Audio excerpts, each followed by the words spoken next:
I just thought, what we're seeing here is that most organizations are largely driven by fear.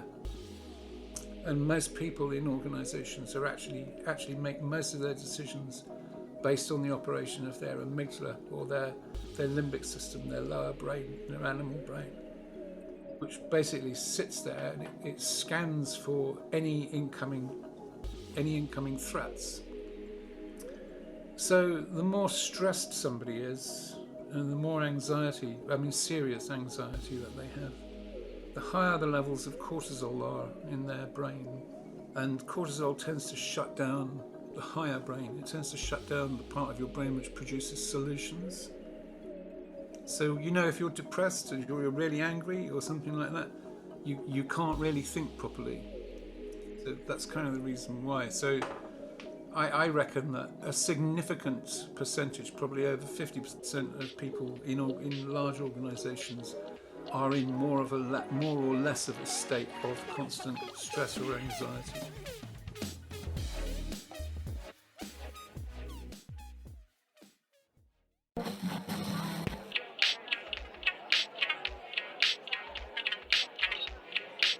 Welcome to the Paul Croswell audio experience.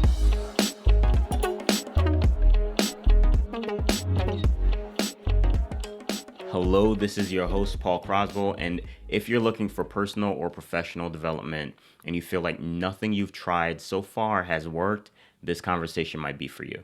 My conversation today is with Mike Parker, a phenomenal individual. Mike is the founder of Liminal Coaching, and he developed the liminal coaching technique, which we'll dive into in the conversation, which, of course, the company gets its name from. He has over 30 years of experience in coaching people and helping clients, personally, professionally, or organizations to innovate, overcome challenges, improve performances across a wide range of personal or professional domains.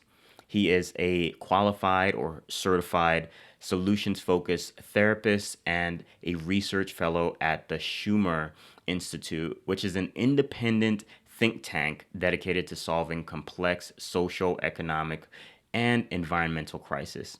In our conversation, we talk about what exactly is liminal coaching, why is it so powerful, and we also discuss how Mike discovered it and when and where it is best applied. So if this sounds like it's up your alley, then strap in, you're in for a great conversation. Now here's my conversation with Mike.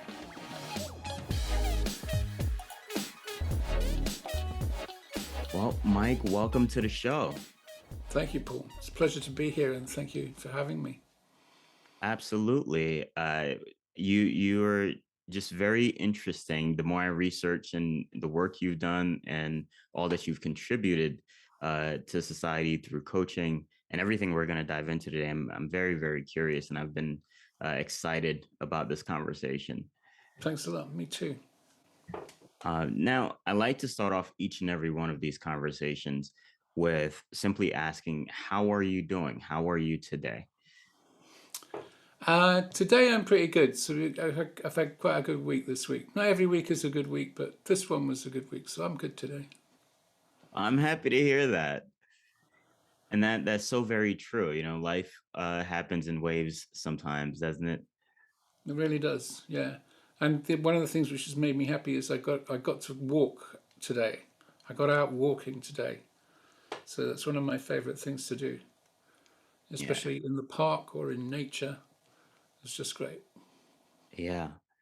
I love that. Walking is healthy, and it's often just so very refreshing. I've been itching to go for a walk today. I haven't had the opportunity yet. So, yeah, I I appreciate the reminder. You uh anywhere near nature? You anywhere near a forest? a forest? Not so much a forest, but there are some parks that aren't too Oh, far great. from me. Oh, that's good. Yeah, So I might take a short trip. sounds good. Now, today we're going to be talking in depth about liminal coaching, and you are the originator of this method of coaching. And like I said, I'm excited to dive into this. The more I looked into it, the more curious I got. But Right. before we go any further, I think it's important to define the word liminal for all of our listeners, because I think it's going to set us up for the rest of our conversation. Would you mind doing the honors? Yeah, absolutely. Liminal is a word which comes from the Latin limen, meaning a doorway or a threshold. So it's absolutely about being in a space of transition. Mm, So it's actually a space of enormous possibility and potential, but it can also be very disorienting because you've left behind a load of stuff and something new is happening, but you're not quite sure what it is or how it's going to fit in or work, and you're stepping into something completely new. So yeah. liminal coaching is about actually helping people through those transition spaces, but also it refers to a particular brain state halfway between sleeping and waking, which I refer to as a liminal state. Yeah.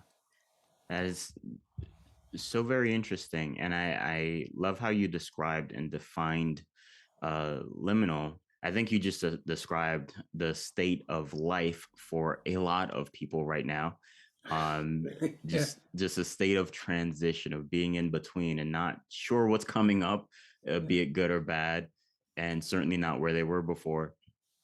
Um, I know for certain that that's a part of the season that I'm in, which is probably why I was so very curious, and I am so very curious about learning more about this, because I really believe that there's a lot of potential. Um, at this point, not so much uh, potential, but proven power to this. mm, So, mm. and there are layers to it, as you've described, right? You can be in this state as a transition in life, but on a more neurological level, uh, is where the actual coaching method comes in. It is. So to give a little bit of background to that, a lot of research has been done recently on daydream states and the state of REM sleep and similar types of state. And surprisingly, one might think that when you were daydreaming, you weren't doing very much, your brain wasn't doing very much because it feels to us like we're just gazing out the window or we've blanked out for a bit. Yeah. But what they did, two neuroscientists called Rachel and Schulman discovered in 2012 when they were doing experiments at the University of Washington in St. Louis. They were doing experiments to measure the amount of energy the brain used while people were doing different activities like mental arithmetic and memorizing bits of text and stuff like that. It takes a long time to wire somebody into a functional magnetic resonance scanner. Yeah. So, in between the tests, people were lying there, still wired into the machines without anything to do. And one of the scientists looked round, and several of the subjects had started daydreaming. And he went, "Oh my God, what is happening?" Because what he saw was that when people were dropping into daydream, the amount of energy their brain was using was going up to anything up to 20 times as much as when they were doing mental arithmetic. Wow. So they said, "What is happening? What's going on here?" And further research showed that more parts of our brain start talking to each other in symphony when we're in that state than in other brain states. So we think that a lot of interesting things happen there.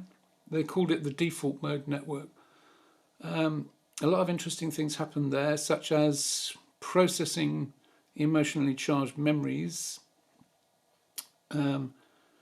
draining most of the emotion out of them, and putting them onto what they call the narrative timeline, which gives them a position in your personal history in your brain, so your brain knows it was in the past.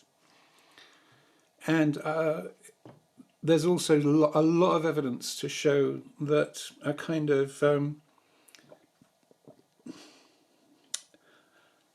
hyperspeed parallel processing starts taking place to help solve for massively complex systemic problems. So, where you've got zillions of different factors and elements all coming together, and there's a problem there you need to solve or understand the pattern of it. It seems like that brain state actually helps to have that happen. So Interesting. one of my favorite stories about that is Einstein's school report had written on it, seems to spend most of his time daydreaming. Yeah.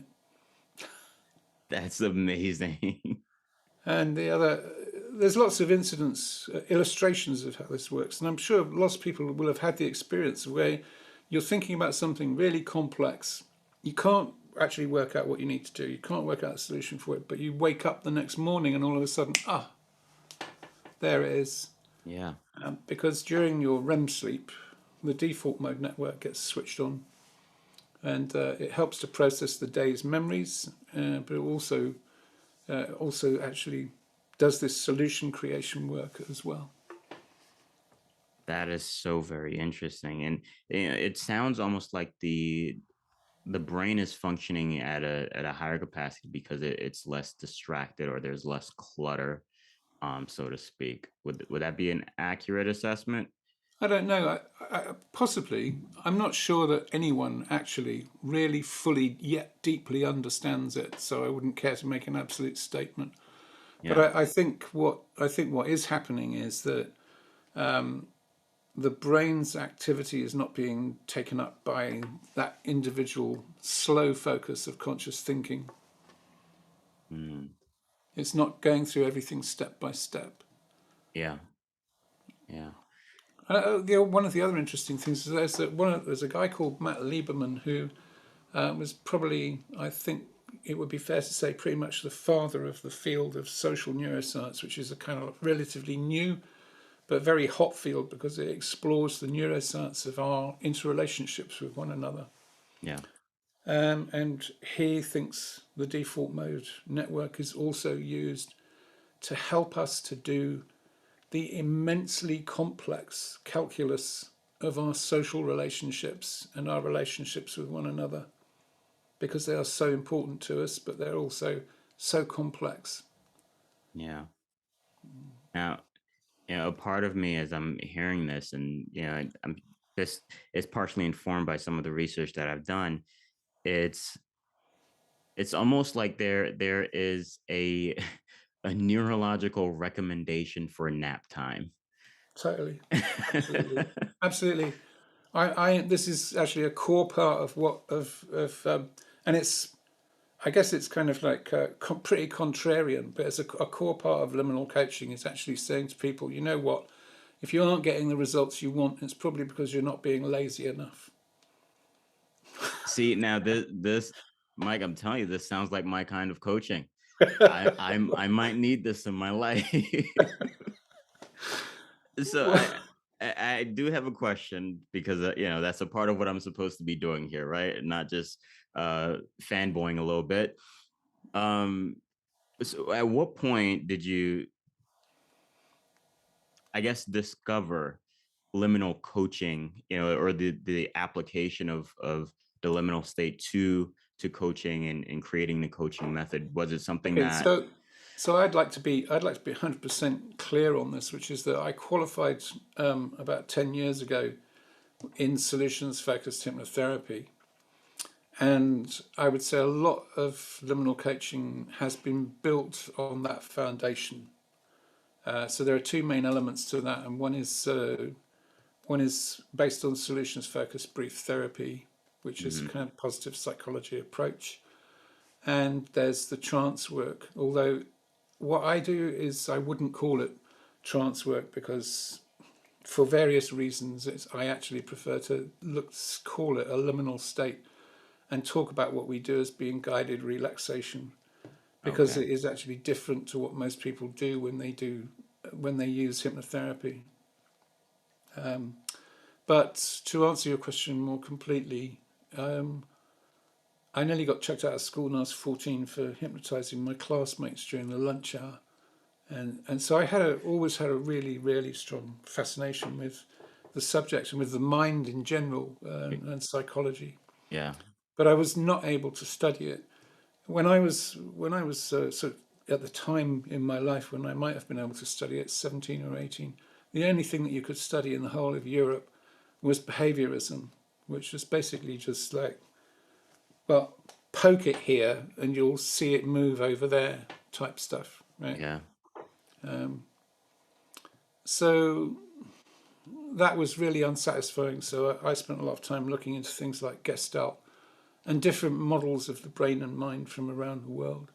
But I also had developed a parallel career in payment systems. So I was putting in mission critical payment systems around the world for 20, 30 years, and then went into consultancy, and then did an MBA and focused that on innovation and strategy. But I was also really interested in what makes a really good environment, culture in a company for people to be able to be innovative. And I found that it's actually very difficult, and it's incredibly difficult for large companies, and it's incredibly difficult for old companies, established companies, because they're so set in their ways. But most of all, I think what happened was I finally got completely exhausted by corporate culture Mm. and by the constant politics and backbiting and all the rest of that stuff going on. Yeah. And I sat back and I thought about it, and there was a big hiatus in my career. I was made redundant in circumstances which I won't go into, but suffice it to say they were somewhat dubious, really, not from my side, but from the company's side. Yeah. And so I sat back and thought, well, what's really interested me all my life is what actually really helps us to achieve what we want to achieve in a great way and to collaborate together. Because in my view, everything in the world which has been created, which is really worthwhile, has been a result of collaboration and empathization and stuff like that. So I guess what I did was I sat back and I said, I did this, trained as a solutions focused hypnotherapist, and looked into the neuroscience of it and the brain science behind it. And where it was like it all came together, the MBA, the experience in many different countries as well, Yeah. and that sense of people always being clashing with one another in an unproductive way. And I don't mean in a good way, I mean in an unproductive, harmful way. And I just thought, you know, what we're seeing here is that most organizations are largely driven by fear. And most people in organizations are actually make most of their decisions based on the operation of their amygdala or their limbic system, their lower brain, their animal brain, Interesting. which basically sits there and it scans for any incoming Right. threats. So the more stressed somebody is, and the more anxiety, I mean serious anxiety that they have, the higher the levels of cortisol are in their brain. And cortisol tends to shut down the higher brain. It tends to shut down the part of your brain which produces solutions. Yeah. So, you know, if you're depressed and you're really angry or something like that, you can't really think properly. Yeah. So that's kind of the reason why. So I reckon that a significant percentage, probably over 50% of people in large organizations are in more or less of a state of constant stress or anxiety. And I think that means that they tend to come from this fear-based place. Yeah. So when somebody comes up to them and says, hey, can you do this for me? Or what's happening with this? Then the first reaction is defensive. And why do you want to know that? Yeah. Like that is such an interesting observation because I think it, and correct me if I'm misunderstanding this, but with that reality in terms of just operating from that place, there's so many people on very high levels functioning with, I guess, what you can call a lower functioning neocortex, right? The logic part of their brain is not functioning at its highest capacity because they're operating from a more primitive Yeah. part of their brain. Yeah, I think that's true. And I think you see it, you can really see it in executive teams, in companies where things are starting going badly wrong Yeah. and they're under enormous amounts of pressure. And you can see them actually, instead of, when that happens in a business, what you really want to do is you want to sit down and you want to say, okay, this is a liminal, we're in a really liminal space now. We need to reassess everything and we need to be incredibly innovative and we may need to pivot the whole business and we may need to take some enormous risks to do it. Mm. But the majority of businesses, by the time they've got to the point where they need to do that kind of thing, the people who actually need to make those decisions are actually deep down, they're actually pretty terrified. Yeah. So what So what happens instead is that they kind of circle up the wagons, right, in a yeah. protective circle, and they won't let anyone in. It's actually well documented when this happens. They go into a death spiral. Yeah. They take in less and less information from outside, and they spend more and more time talking to each other. Mm. So what then would be your recommendation if you had the opportunity to, kind of be a fly on the wall in an organization that you can see going in this direction, or beginning to make decisions like that, and they invited you in to sit, what would you say to maybe that executive team to begin to implement some changes or I shifts? think I would. I think I would take them through an introductory explanation of how the brain works and how the Mm, primitive brain works and what happens when they're deep, terribly anxious, yeah. and then follow that explanation up with offering some practical techniques and workshop sessions to help them drain out their stress reservoir, Yeah. because there are very practical techniques that we can use for helping to do that, Yeah. and create some calm and create some space for them to really be able to assess what's happening, because no one can think straight if they feel like they're on the everything's on the verge of disaster. Yeah. I mean, if you feel like you know, your livelihood is on a chopping block, your ability to provide for your family Yeah. is at risk, I can imagine it being fairly difficult. So now let's talk a little bit more about the method, the liminal coaching method, because I So think uh, a lot of what you've just described can actually be healthily addressed through this method. And I have a few different questions on this, and we'll see which ones we get to, because, like sure. I said, I'm genuinely and deeply curious about it. Now, traditional coaching generally seeks to help individuals sift through the clutter and chaos of their inner world to discover or surface the clarity that they already have and act on it in order to make progress. In what ways do you find liminal coaching either improves on or deviates from that traditional So method? you just froze there. You just froze there for a minute. Oh, I'm sorry. Can you hear me now? I got as far as in what way. Oh, okay. The question was, in what ways do you find that liminal coaching deviates from or improves on traditional coaching methods?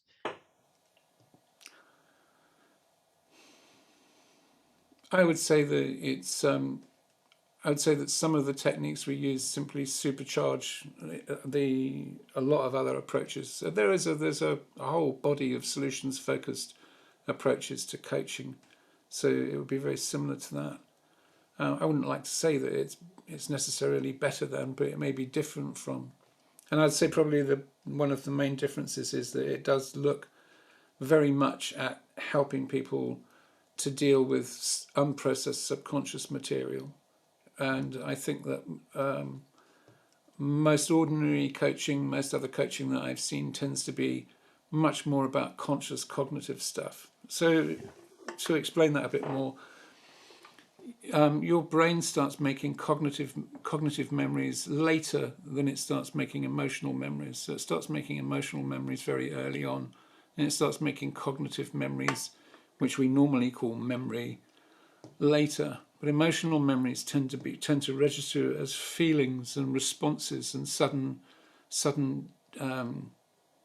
just sudden feelings. Yeah. So a And lot of the so time, sorry, just for clarity, when you say earlier, you mean in our developmental stage, so yeah, from infancy to toddler and so on?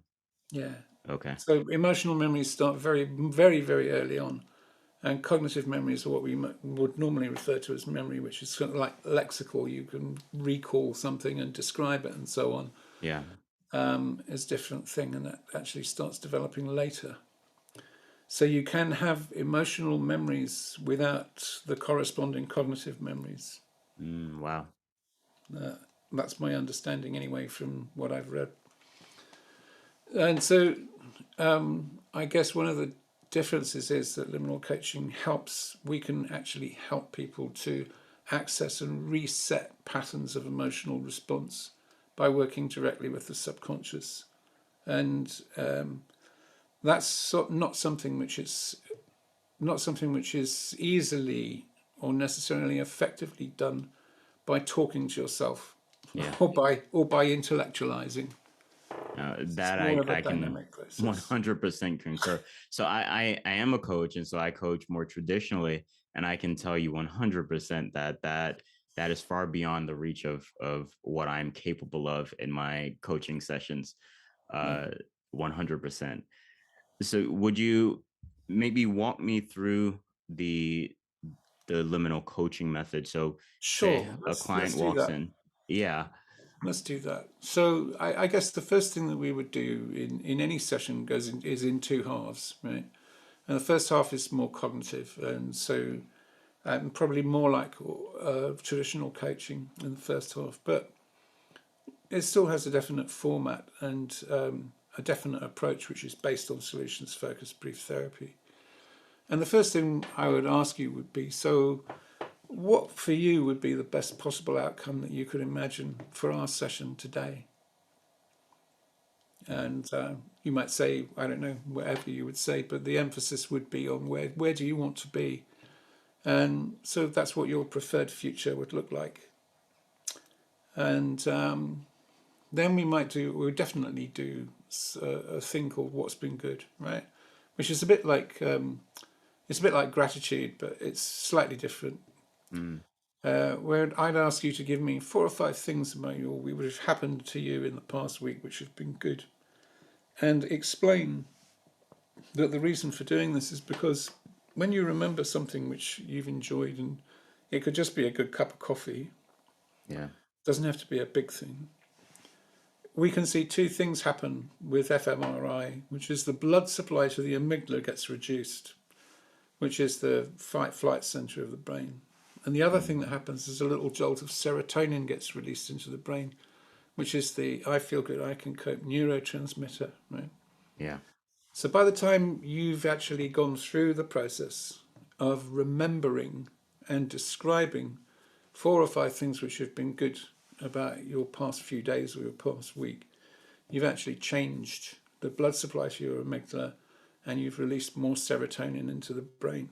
So you've actually already set up a more positive brain state than the client actually came in with or started with. Wow. Okay. And then we probably do. It would vary depending on Yeah. what seems most appropriate. But we might well do something like scaling, and scaling is like in psychotherapy they call it subjective units of distress. In other words, how bad are you feeling? But for coaching, I just changed that to subjective units of success. So on a scale of 0 to 10, where 0 is like where you don't want to be, and 10 is your preferred future that you've just described when I asked you what your best outcome would be, where would you say you are right now? Mm, So you might say 2 or 3, 4, 5.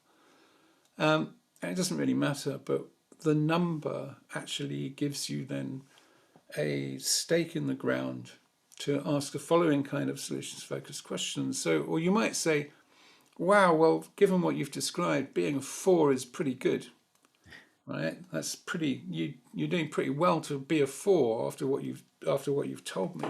Yeah. But let me ask you this question. What would it be like? What would change, and what would it be like if you were a 5 or a 6 on that scale, right? So what happens then is really interesting. This is part of the genius of the solutions-focused approach, which was developed by Steve DeShazer and his wife back in the late 70s and early 80s. What happens then is that the client actually begins to think about and imagine what the improvement would be like. And they start saying, oh, well, if I was a 7, then I would just be feeling more energy. I would be feeling more positive. I'd be open to more people. And I'd be seeing more possibilities for my future. Okay? Yeah. And as soon as they've started talking about that and imagining it, they've actually started moving towards it, right? That's right. Rather than focusing on everything which is going wrong. Because normally, so what we would do, for example, if somebody says, well, if I was a 7, then I wouldn't wake up every morning feeling anxious, right? That would have stopped. Mm-hmm. So what we do then is we say, well, this is a solutions focused part of the coaching, and every time you say that, I'm going to stop you and I'm going to ask you to go back and tell me, imagine, think about it, and tell me what would be happening instead if that wasn't happening. Yeah. So if you didn't wake up feeling anxious, what would be happening instead? What would you be feeling? And the results can sometimes be almost magical, because people start saying, well, you know what, I hadn't thought about that. How would I be feeling? I'd be feeling lighter. And that is one of the most common things that people say. I would be feeling lighter, and I would be feeling real enthusiasm for what might be ahead. Good. That's great. And so the first half of the session carries on like that. And towards the end of the first half, we use a technique developed by Insoo Kim Berg called the miracle question, where we ask the client to imagine that they go to sleep tonight and they have a wonderful, peaceful sleep. And while they're sleeping, unknown to them, a miracle occurs. And everything which is standing in the way of them being in the state they really want to be in and in the place they really want to be is just swept away. It's just gone. It's dissolved. They can't know that it's happened because they're asleep. But when you wake up tomorrow morning, what's the first thing you notice that lets you know that miracle's happened? And that then, we use the same kind of process with the answer to that to get the client to build more and more of an experiential image, feelings, ideas, and incidents that would be happening if they woke up where they really wanted to be. Yeah. And that's that also is an amazing technique. It's so simple, but if you actually stick to it, stick to the protocol, and just help the person to imagine that by, if the first thing they say is, well, I wouldn't immediately check all my emails to see who's sent me shitty emails overnight, right? Yeah. And you say, okay, so if that didn't happen, if you weren't doing that, you didn't wake up like that, what would be happening instead? And then the same thing as I described before begins to happen. It's, well, I would wake up and I'd actually feel enthusiastic about the day. And then they start imagining how the day would progress from there. How would it affect the rest of your day? Well, the rest of my day would just be great. Everything would really work because I'd be there. I'd be present. I'd be feeling like I'm really there and enjoying my life and being with other people and stuff. And all the time that they're describing that, they are generating images and emotions and feelings of what it's like to be where they want to be. And there's a particular bit of brain psychology behind that, brain science behind that, which is that there's a an area of the brain called the anterior cingulate. And when you imagine that something's going to happen and you know when it's going to happen and where, and you think about it, perhaps it's a presentation or a talk or whatever, the anterior cingulate registers the time and the place that it's going to happen, what it is. And in between, while you're doing other things, it goes around your brain and it pulls together every single resource it can find to help make that happen, right? Interesting. And it lines them all up in a row for you. So when the event actually comes along, there's all kinds of additional memories, stories, and information and stuff that you can add to what you were originally going to do. And I'm sure you've had the experience where you go to do something and all of a sudden there's a whole lot of new stuff you hadn't thought of before is there, but it's just perfect. Yeah. And you're using that instead of the notes you had, and it's much better, right? So much better. Right, yeah. So that's because the anterior cingulate's been and done its business in between. Yeah. So that really is a bit of the magic to it all, because when we get to the point where we've done the miracle question and we've done the other parts first, Yeah. by that time the client is in a place where they've created some strong positive images of where they want to be. And then when we do the guided relaxation with them, the subconscious gets an opportunity to get to work directly on what they've just been visualizing, what they've just been thinking about, and what they have just been powerfully, positively imagining. Yeah. And here's the thing about imagination. I don't think that people actually ever give the imagination enough credit. Even psychologists, a lot of the time, I don't think they do. But there's well evidenced incidents of people who've been unable to stop thinking about what happened to their relatives, for example, in the Holocaust, who have ended up needing treatment for genuine PTSD, Yeah. because the imagination is capable of creating experiences in us which are as real as something which could actually happen, as something actually happening to us, and the brain Yeah. is not good at telling the difference. If you struggle to reach the goals you set for yourself, the good news is it's most likely not because you're lazy or that you lack discipline. Statistically speaking, you're most likely struggling to reach your goals because your life is out of balance. In 2017, the Harvard Business Review reported that the United States spends more than $190 billion with a B, billion dollars to address the physical and psychological effects of burnout in the average working professional. And these numbers are from before the pandemic, so who knows what it is now. The point is, anyone trying to reach a goal while navigating burnout, whether consciously or subconsciously, is not set up to succeed. This was my experience until I discovered the life balance approach to reaching your goals and changing your life. This approach to reaching your goals takes into account your life balance as you work towards your goals. Subsequently, it basically guarantees success for almost any goal you're trying to reach.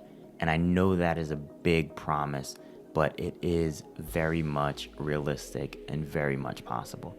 In my best-selling book, Life Balance, I outlined the principles of this formula. And due to popular demand, the online course for the book is now available.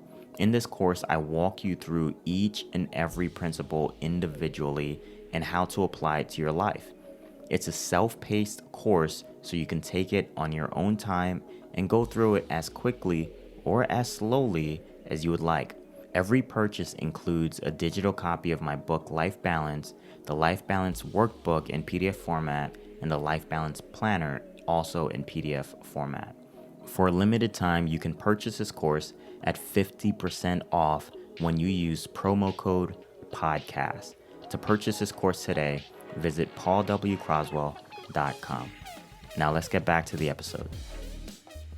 Now, I was just going to say, I think that's one of the things I learned recently that has completely transformed my approach to my personal mental health care as well as my coaching, when I learned that there are parts of the brain that, of course, is conscious of our reality and what's happening, what's real and what's not.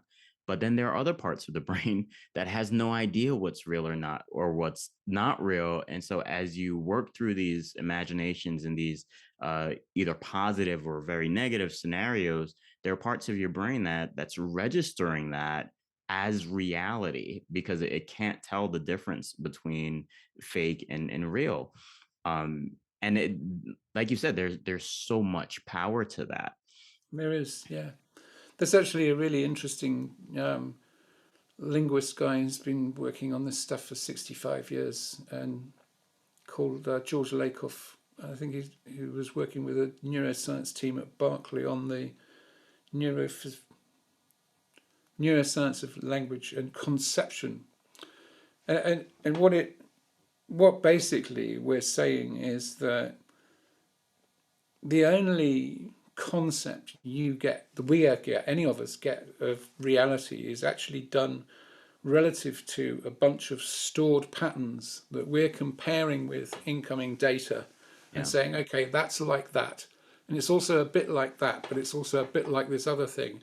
And then the brain has got this amazing capability to mash up all of those different pattern references and come up with something which it then says, here's what's happening, right?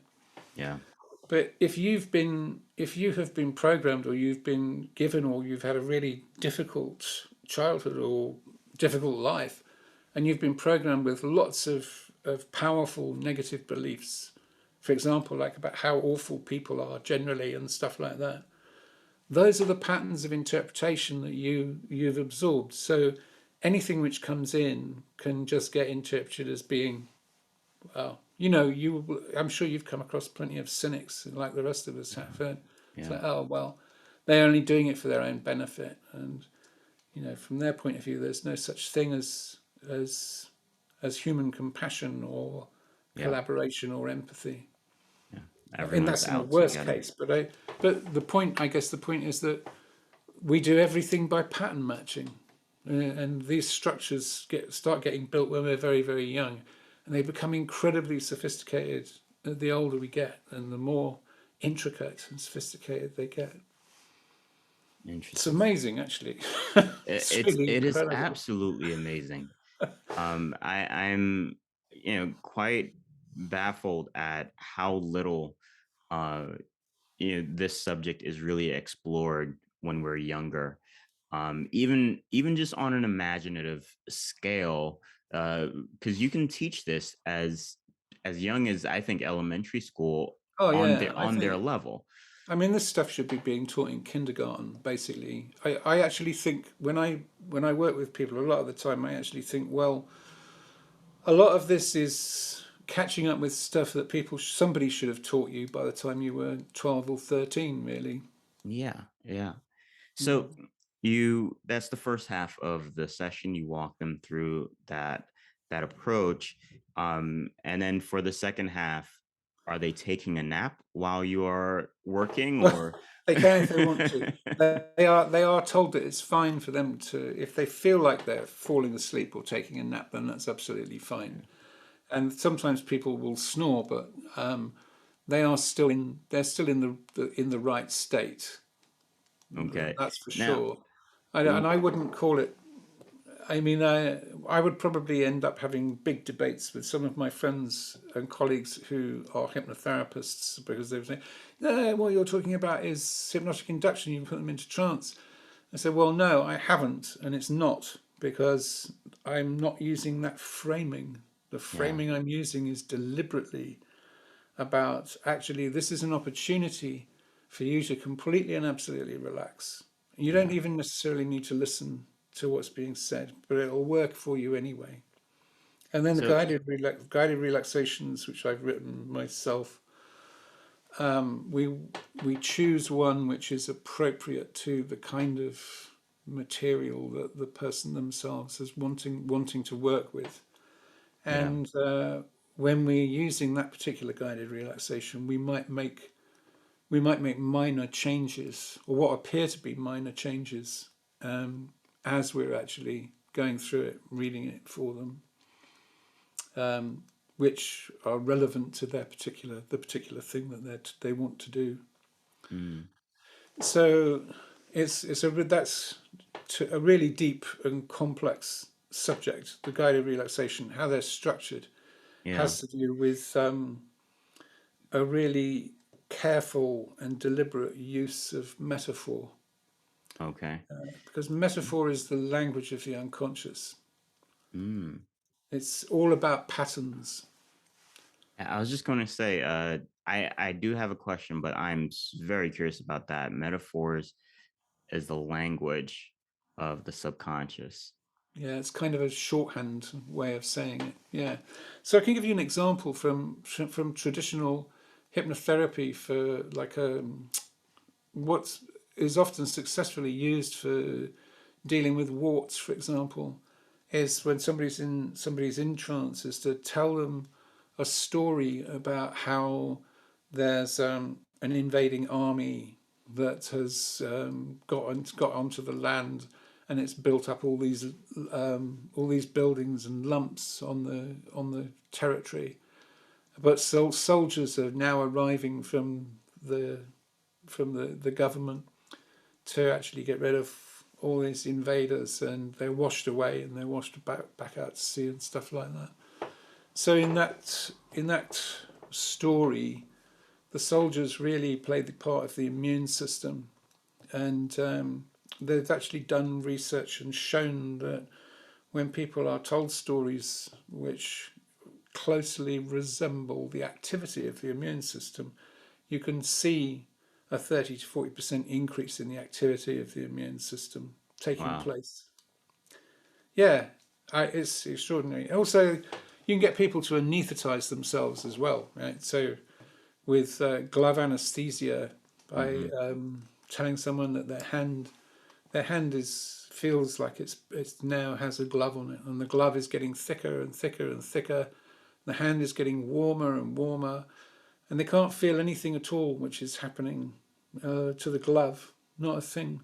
And then you can inject people or do other stuff, Wow. and they won't feel it. And that has to do with some complex relationships between the nose pain receptors in the body and what they call the salience network in the brain, which actually interprets the signals as either being painful or not. Yeah. Right? So there's And a so what you're saying then is that the brain has the ability to turn on and off, or interpret, or choose not to interpret, for lack of more specific or accurate wording, I guess, these pain signals. yeah, up to a point. Yes, yeah. Wow. I've got a colleague, a wonderful colleague and friend who's very very skilled in pain management hypnotherapy, and they've used it for many years for people who are suffering from terminal cancer and stuff like that. They've Nice. been able to have really great impacts in terms of being able to reduce the amount of morphine and stuff that people need to have towards the end of their life, which means that they've been able to be more aware and more conscious of their family and so on for longer periods. Yeah. So That's we beautiful. still massively, in the West, we still massively underestimate the relationship between the body and the mind. In fact, they're indistinguishable. They are so completely interwoven that they're one thing. Yeah. Yeah. Now, if I'm if you've already answered this, forgive the redundancy of it. Um, but I wanted for you to have the opportunity, because you've mentioned it a few times, that there might be some confusion around hypnotherapy compared to liminal coaching. Mm. Uh, what would what would you say to someone who's making that assumption that that they're the same thing? What distinction would you point out? Well, I would say that um, this is a novel conception of my own, which says that when the mind first turns inwards to start looking inward on itself, At that instant, there is a liminal space. There's this gateway space occurs, and it's a blank sheet. Then, whatever practice you then use in that space determines a huge amount of what the state is and what happens and how it works. So what I'm saying is that if you first turn your mind inwards and you're using a meditation framework, then that determines a lot of what happens. So that we know that in mindfulness meditation, you see a lot more activity in the left hemisphere of the brain because it's a conscious cognitive exercise where you're watching your thoughts and emotions, but it is active, right? Yeah. With some types of hypnotherapy, you also see where there's a lot of direct suggestion, you can see more activity in the left hemisphere of the brain. When you actually, when it's actually much less direct, when it's much more about simply being completely relaxed, you see more activity in the right hemisphere of the brain, which has more and longer neurons that reach into the emotional and instinctive brain. So that state is an ideal state for working with the unconscious patterns, subconscious patterns. Yeah. So what I'm saying is that I describe in detail to my clients what guided relaxation is, how it works, and what it does. So they have a very specific sense that they're going to this one particular space, this one particular place. And I think that that's different to hypnotherapy because hypnotherapy can be much more all over the place. It can be like, sometimes it can be much more focused in the left hemisphere, sometimes it's in the right hemisphere, and it's up to the practitioner what they decide to do. Yeah. But in this case, liminal coaching has been, and the guided relaxation technique that we use has been specifically and specially developed to enable more of this right hemisphere activity and more access to the subconscious and more of a dreamlike, half dream, half waking state. Yeah. So, is that a good explanation? I I'm think never so. sure. I think that's fairly clear. Okay, I good. think so. Um, so you mentioned this in a video I watched, and I thought it was really interesting, and I haven't heard too many people really talk about this. So I wanted to give you the opportunity to elaborate a bit more on it. You mentioned the relationship between the limbic brain and the neocortex and its impact on the subconscious. This relationship between these two areas of the brain. Would you elaborate a bit more on its impact, especially on creating emotions? Yeah, the first thing to say here is that there's a lot of the stuff that we put out for liminal coaching uses a model which was developed by Paul MacLean in the 70s, I think, called the triune brain, which is the deep instinctive brain, which used to be called the reptile brain, and then the animal brain, the limbic system, and then the higher cortex. And the reason that people still use it is because it's a good division of different types of function. But there's a lot of debate in neuroscience and in psychology and brain science around whether it's at all valid anymore, because as with every other field, people come along and they say, oh, well, that's absolute rubbish because we've now done this work which shows that actually there is no specific part of the brain which is solely responsible for one particular activity. Well, that's true, because the brain can be shown to be working holistically in almost everything that it does. However, it is extremely unnuanced, because it is definitely also true to say that there are some parts of the brain which are specialized to do some different things, we think.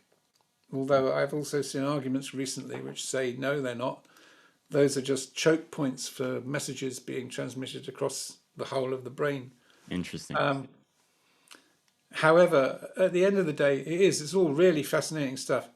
it does highlight and underline a fundamental truth about everything that I think we say about the brain and about neuroscience, which is that these are all the best, most inclusive hypothetical structures that we have been able to come up with so far to describe what we're seeing and what happens.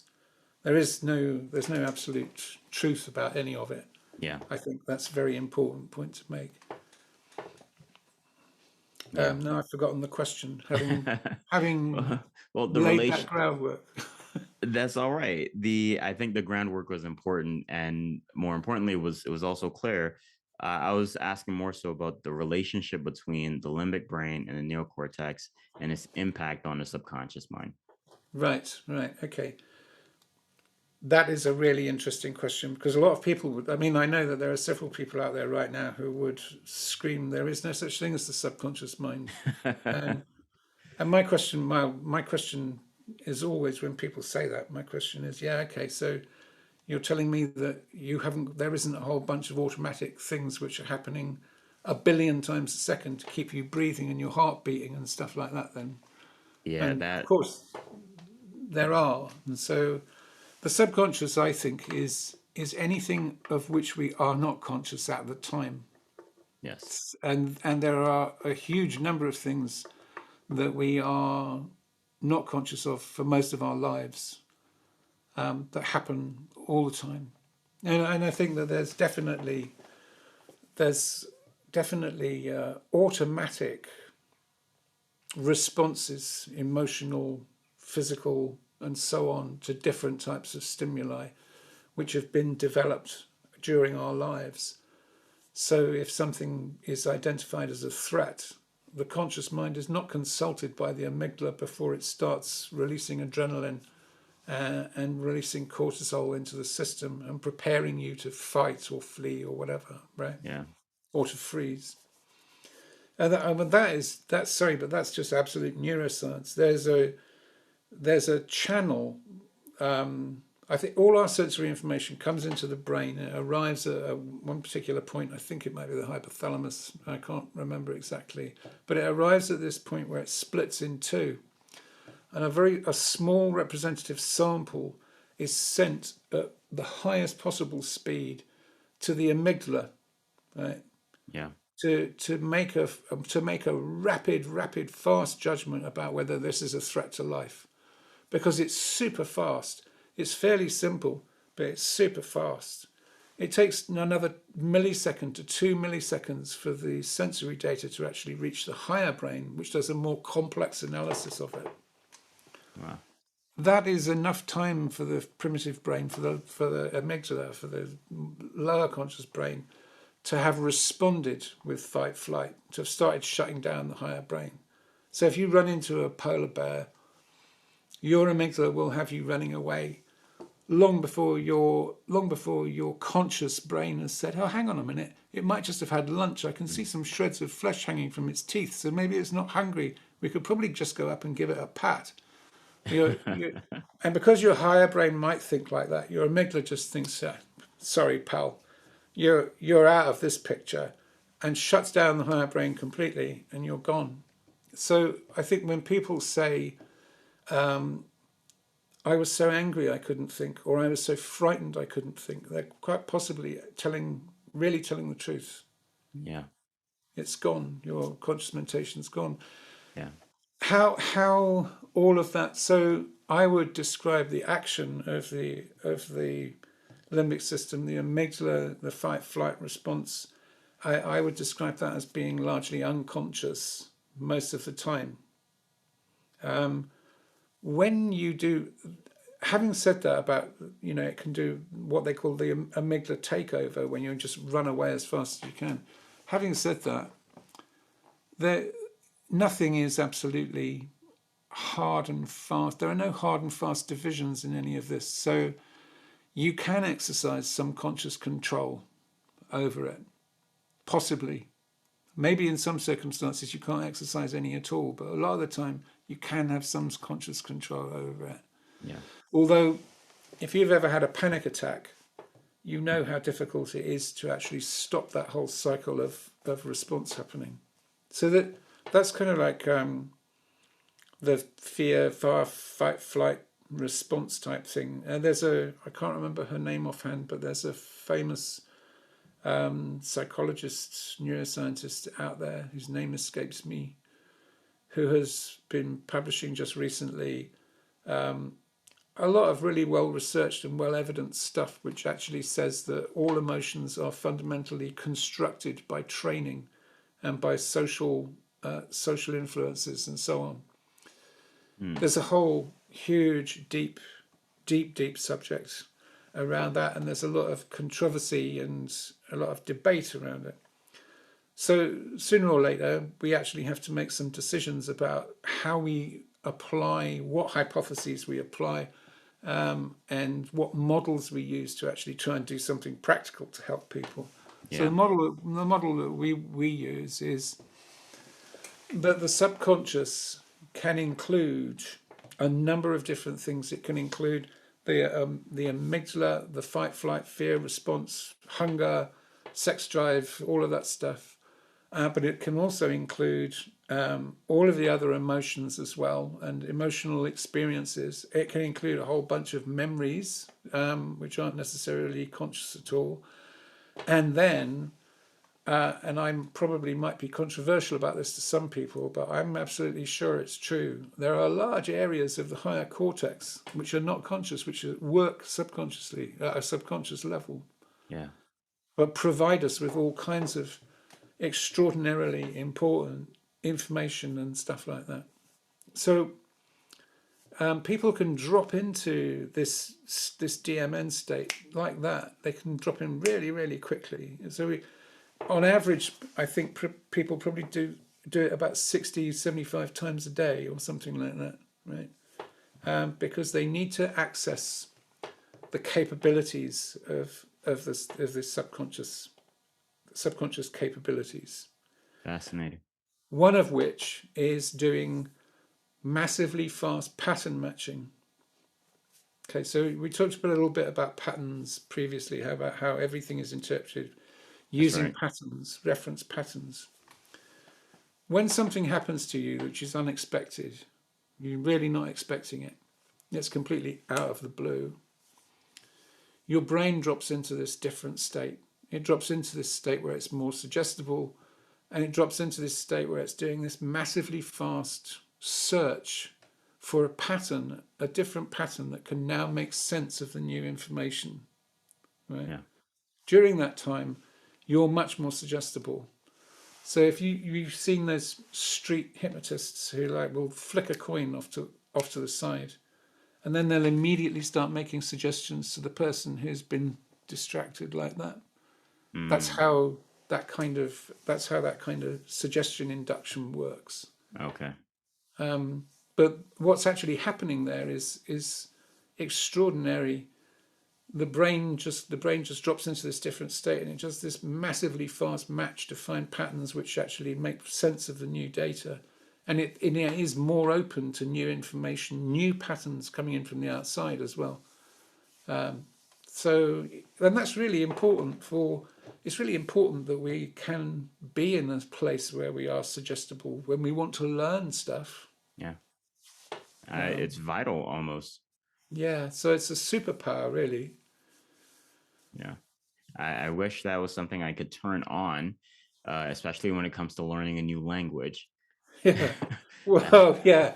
Language is a really good one. That's so complex and so sophisticated. Yeah. Do you know that at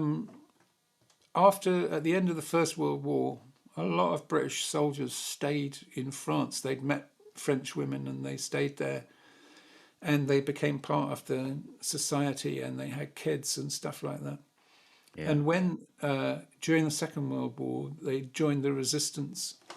But when English people arrived, a lot of them could barely speak any English anymore. They had to relearn it. That's so, because language is just Yeah. so complex like that. It is. that's a whole different conversation, which I would love to dive into at some point, Yeah, it'd be great. because I tell you what, you'd love. You would love this. I'll send you the link.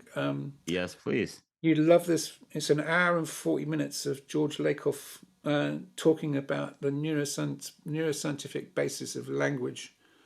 I think you'd find it absolutely fascinating. Yes, I will definitely shoot you a reminder to send that over, because that sounds like it's right up my alley. Yeah, it does. So I I love do. languages as well, actually. But Oh yeah, yeah, I, I've been on a weird kick for a little while now, attempting to learn Italian. okay. I've been very fascinated with the. I love Italian food specifically, Mm. and architecture. And so I thought, I'm developing such an interest in this culture, this area of the world. I should learn the language, and so I've been trying to learn. And boy, has it been a journey! It has been quite a journey. Yeah, Um, it's s- very really good. It's really really good for your brain, though. People who actually do that kind of activity regularly do that activity. They have greatly reduced and music as well, right? yeah, Playing a music instrument. They that's have right. greatly reduced chances of Alzheimer's and dementia and stuff going forward in their lives, and their brain is more flexible. Your Yeah, ability to conceive of different models of things and different structures of things is it's really good for you. It's great. Good for yeah. you, I say. I appreciate that, and I try to convince others around me of it. It's harder. It's harder to convince than it is than I thought. So yeah, I might give up on that on it shortly, but we'll see if I get anyone to join the train. However, I do have one more question for you before we land this plane here. I wanted to ask you this because I've been so fascinated by the work you do, by all you've contributed to the field, and clearly by your knowledge of what it is that you do. I wanted to hear your opinion or your perspective on this, or really what your answer would be. If you could send a message to everyone on the planet right now that's questioning whether or not um, coaching would be beneficial to them, what would that message say? If they're on the fence and they're trying to figure out, should I invest in this? Is this something that I should take seriously and really see if it can benefit me? Or, should I just overlook it and keep trying to figure out life the way I've always done it? What would you say to that person? Well, it would probably depend on the person, but I think generally what I would say would be, compared with almost anything else that you could invest in to try to improve your performance or your ability to negotiate what you're doing and actually take joy in it and see real progress in it, it's probably the best thing that you could do. It's going to be the best in possibly the best investment you ever make if it's a really good coach. Yeah. Yeah. Because and the reason for that is that actually we aren't taught it in school, and the other reason is that most people are walking around with unresolved bits of trauma and unresolved subconscious knots, which negatively affect their ability to relate to other people, to collaborate, to empathize, and also to be able to believe in themselves and do what they really want to do and stuff like that. So if the coaching is capable of actually releasing that material and clearing it out and releasing them from that, the the benefits that they're going to see are going to be way beyond what they think, what they're imagining their goals might be for coaching, if you see what I mean. Yeah. Because they might be thinking, oh, I just want some coaching which is going to like improve my ability to talk to my boss or something like that, right? And that initial intention can lead into a consideration of where they are with their personal boundaries, where they are with their articulation of themselves, where they are in terms of self-esteem and stuff like that. Yeah. And that can be quite deep stuff. which we can help with, and it can transform lives. Really, if you're coaching really well, you're transforming lives, I think. Yeah. Absolutely. I'm also thinking, because we do group coaching for organizations as well. We did a group coaching program for one of New York's best PR agencies, Pray Tell, back in the spring, Yeah. and they were over the moon. They were over the moon with it, and that was actually based on reducing burnout, improving collaboration, and access to creative capabilities. And we actually took them through several new ways of using metaphor to help generate innovative creative ideas. Wow. Now, I reckon if you were to take the potential impact of being able to reduce the overall level of fear and increase the overall level of collaboration by 10 to 15% in an organization, the impact of that compared with a huge change program based on Six Sigma or something like that Yeah. would be absolutely enormous. It would be absolutely huge. But that also requires quite a culture change. Yeah. It requires a much higher value to be put on the development and well-being of an individual human being, rather than seeing them as these industrial revolution units in a production machine. Yeah. Yeah. Long answer, but it's kind of passionate subject, really. Well, and that's a part of why I wanted to hear your answer, because I could tell this isn't a job for you as much as it seems a life's passion. Yeah, that's fair. That would be fair to Yeah. say that. I mean, Yeah. we're also doing a pro bono initiative with one of Wales's largest homeless charities, to actually deliver um, really simple but effective techniques taken from a range of different sources with a good scientific background, Yeah. make them available to the clients of the homeless charity so that they can actually use them and practice them themselves, Wow. and take ownership of them. And those are mainly based around trying to help people deal with the results of trauma, to mitigate the impacts of trauma, but also in some cases to help them actually process it and begin to move on. Yeah. I love that. That's so awesome. I could probably talk to you for another hour, but I feel like this is a beautiful natural stopping point. And I Yeah. want to give you an opportunity. If anyone is listening and they're, at this point, they're itching to get in contact with you, with your organization, they want to, to hire you, book you to speak, or whatever the case may be, where should they look? Where do you recommend? www.liminalcoaching.com, and they're welcome to email me, which is just mike@liminalcoaching.com. Okay. And we also, yeah, I'm not sure if it's on the website, but if anyone wants to email me, we actually do free webinars once every 2 weeks at the minute, which are about an hour to 90 minutes long. They're usually great fun, and that's a very practical demonstration of what we do. Yeah.